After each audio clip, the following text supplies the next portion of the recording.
How to fix the issue if your DoorDash is not getting orders. Hello guys and welcome back to the channel. In this video, I'm going to show you how you can fix the issue of DoorDash not getting orders. So let's get started.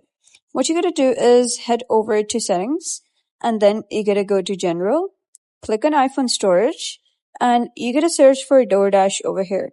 If you're not able to find it in the list, you can simply go to the search bar and type in DoorDash. And then you gotta simply offload the application. So this will free up storage used by the app but keep its documents and data. Reinstalling the app will reinstate your data if the app is still available for download.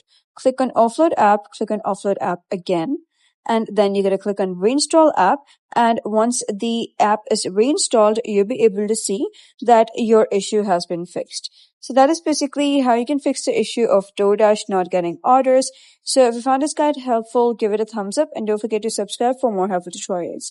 I'll see you in the next video.